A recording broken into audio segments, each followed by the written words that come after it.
Hey guys, कैसे हैं आप सब। आई होप आप सब ठीक होंगे और मैं भी बहुत अच्छी हूँ। और आज मैं आपके साथ शेयर करने वाली हूँ कंटेम्प्रेरी इंडियन एजुकेशन, जो कि पेपर 2 है फ्रॉम बीएड फर्स्ट ईयर, उसके question papers from 2016 to 2021। I hope आपको ये वीडियो बहुत ज्यादा इन्फॉर्मेटिव लगेगी। और हाँ, इस वीडियो को शेयर करना मत भूलिएगा जिनको नीड है इस वीडियो की। और इस वीडियो को लाइक जरूर कीजिए, सब्सक्राइब कीजिए मेरे चैनल को, ताकि मैं और मोटिवेट हूँ और आपके साथ और भी अच्छी अच्छी इन्फॉर्मेटिव वीडियो आपके साथ शेयर कर सकूं। So students, friends and parents, let's get started. So students, अगर मैं बात करूं पेपर 2 जिसका नाम है कंटेम्प्रेरी इंडियन एजुकेशन, यहाँ से हम स्टार्ट करेंगे 2021 पेपर से। सो पहला क्वेश्चन शॉर्ट नोट्स का होगा और मैंने अपनी वीडियोस में ज़रूर बताया है कि पहला क्वेश्चन इंपॉर्टेंट होगा और आपको करना पड़ेगा और वो शॉर्ट नोट्स में आएगा। First question is problem of minorities, salient features of Ramamurthy review committee, main problems in universalization of elementary education, impact of education on culture। ये थे आपके शॉर्ट नोट्स में पूछे गए question. Next is unit 1, who are the marginalized groups, what steps have been taken by central government for their education, explain the right to free and compulsory education act 2009 in detail। जितने भी rights हैं वो हमें ज़रूर पढ़ने हैं। और हाँ, एक बात बता दूँ, हमारे लिए थोड़ा आसान करा गया कि जितने भी राइट्स पूछे गए हैं उनके ईयर ज़रूर मेंशन करे गए हैं क्वेश्चन पेपर में। Next is from Unit 2, write short notes on the following objectives of NCF 2005, defects of curriculum as pointed by Secondary Education Commission 1952 to 53। मैंने आपको बताया था कि इसमें सारे में जितने भी क्वेश्चन पेपर्स हैं और क्वेश्चंस पूछे गए हैं उनमें डेट ज़रूर मेंशन है। तो ये हमारे लिए थोड़ा एक प्लस पॉइंट हो गया कि हम उसको डेट इंक्लूड भी कर सकते हैं और उसमें अच्छे स्कोर भी कर सकते हैं कि जो चेकर होगा उसको लगेगा कि हाँ भी डेट मेंशन करा है। तो ये हमारे लिए एक प्लस पॉइंट है। Next, moving on to the question, bring out the recommendations of Indian Education Commission 1962 to 64 regarding guidance and counseling, teacher education and evaluation system। Unit 3 में से पूछा गया है what are the problems generally faced in vocationalization of education, give suggestions to meet these problems। Question 7, write detailed note on राष्ट्रीय माध्यमिक शिक्षा अभियान RMSA जिसे बोला जाता है। Fourth unit, what changes would you like to introduce in present system of education for making our democracy a success। हमारा इसमें खुद का पॉइंट ऑफ व्यू पूछा गया इस क्वेश्चन में। Last question of 2021 paper which is explain the impact of new economic reforms on education. यहाँ तक था पेपर 2021 का। अब हम देखते हैं 2020 का paper. Write short notes on differentiate between fundamental rights and directive principle, Macaulay's Minute of 1835, features of common school system and concept of culture। Next 2020 के पेपर में question number 2, discuss the current concurrent status of education in India constitution, give arguments in favour of and against concurrent list of education. Question 3, what do you mean bye marginalized section, discuss the role of education in empowerment of marginalized and disadvantaged section of the society। Give a critical appraisal of the recommendation of Indian Education Commission 1964 to 66। Date ज़रूर question में mention है और इसको आप अपने answers में ज़रूर mention कीजिएगा। Describe the need and objective of National Curriculum Framework 2005। What do you mean by universalization of elementary education?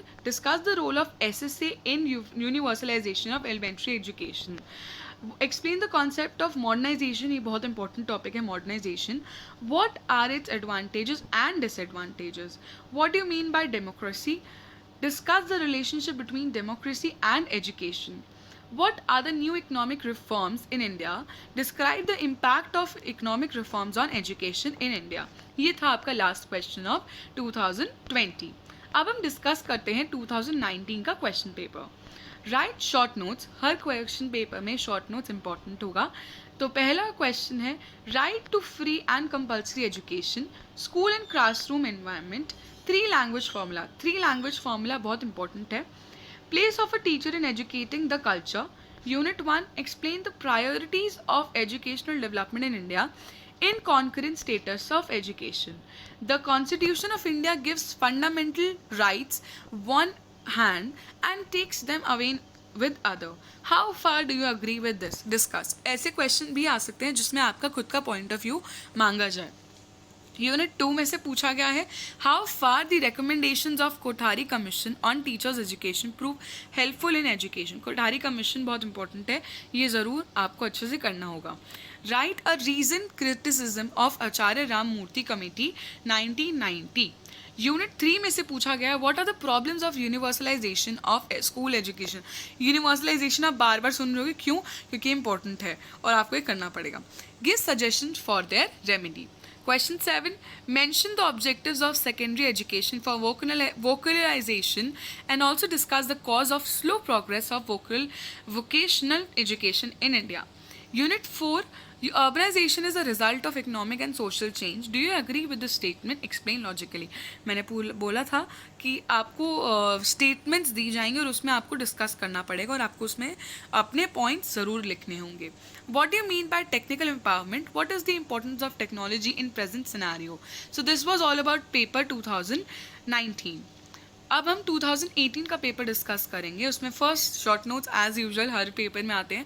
So differentiate between fundamental rights and duties, 4 objectives of national curriculum framework, 3 language formula जो कि important है वो आएगा. Democracy and education. Unit 1 explain the policies and acts and provisions related to education. What is right to education act 2009.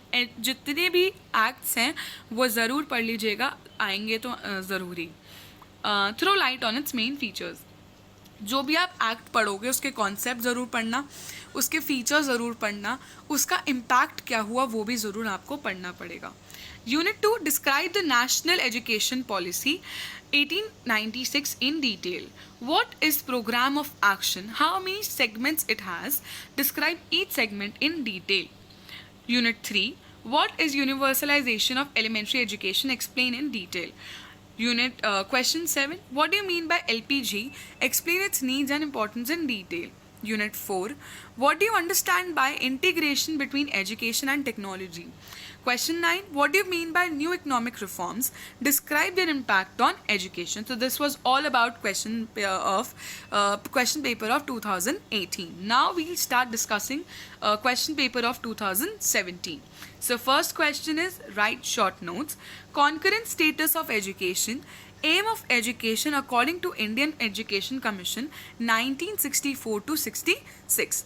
3 language formula, as I have already told you that it's very important. You need to learn thoroughly on this topic, 3 language formula. Democracy in education, again it's repeated.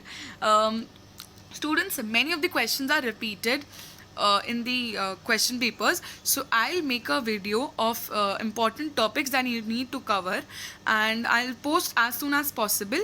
So please hit the like button on my video and don't forget to subscribe my YouTube channel so that I get motivated and I post more and more videos for you, and just motivate me and I'll just bring out important things and good content for you. So moving on to the topic, Unit 1. What are the educational provisions given in the Constitution of India? Explain the role of education in empowerment of deprived section of society. Unit 2. Describe the prominent characteristics of education in India during colonial rule. Question 5. What are the silent features of national policy on education 1986? Unit 3. What do you mean by modernization? Discuss its advantage and disadvantage in the field of education. Question number 7. What do you mean by district primary education program? Discuss its main characteristics. Unit 4. Explain the impact of new economic reform on education. Question number 9. Explain the following: education for technological empowerment, reservation as an egalitarian policy. ये भी important topic है, ये ज़रूर आएगा. So this was all about question paper of 2017. So now we'll discuss the last paper, which is 2016. Short notes as usual आएंगे और ये important होगा, आपको करने ही पड़ेंगे पेपर में. Constitutional acts related to education, recommendation of national policy of education, ये बहुत इंपॉर्टेंट है टॉपिक है, ये आप ज़रूर कीजिएगा. सर्व शिक्षा अभियान, SS से हम बहुत सुनते रहते हैं, इसके बारे में भी ज़रूर पढ़िएगा. Education for technological empowerment. Now, moving on to Unit 1, discuss in detail for marginalized and socially backward section of society in India. Write short notes on Article 15 and 13. Articles हैं, मैं आपको important topic में ज़रूर include करूँगी, आप वहाँ से देख लीजिएगा कौन कौन से आर्टिकल्स हमें प्रिपेयर करने हैं. Unit 2, do critical appraisal of the following. Secondary education commission 1952-53, India education commission 1964-66. Question 5, right a detailed note on national curriculum framework 2005. ये था आपका यूनिट 2 में से questions. Unit 3, write a detailed note on vocational of education in India. Explain the concept of modernization, write its advantages and disadvantages. Unit 4, write in detail about the inequalities of education in ancient and modern times. Last question is, discuss in detail role of teacher in context of universal education. So students, this was all about paper 2. और आज की video आई hope आपको अच्छी लगी हो. मेरी video को like ज़रूर कीजिए, सब्सक्राइब कीजिए मेरा यूट्यूब चैनल, ताकि मुझे मोटिवेशन मिले और मैं और भी अच्छी अच्छी कंटेंट की वीडियोस आपके लिए लाती रहूं. और हाँ, अगर आपको कुछ भी मेरे से पूछना, आप प्लीज़ मेरे कमेंट सेक्शन में पूछ सकते हैं. और सपोर्ट करते रहिए, मैं आपको अच्छी अच्छी वीडियोज़ लाती रहूँगी आपके लिए. तो आज के लिए इतना ही. Thank you so much for watching. Bye bye, take care.